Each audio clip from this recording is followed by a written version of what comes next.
konstitusyon ay para magkaroon ng chance ang mga hindi mananalo sa regular na eleksyon na pumasok man lang sa party list system.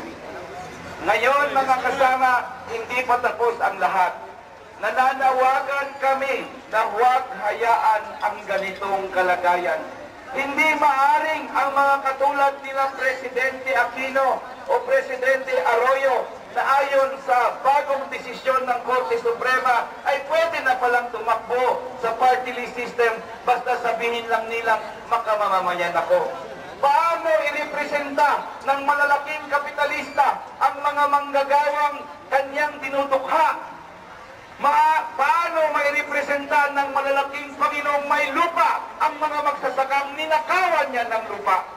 Hindi maaring magrepresenta ang mayayaman sa mahihirap. Yan ang ginawa ng Korte Suprema sa desisyong ito at dapat labanan ito. Kaya ang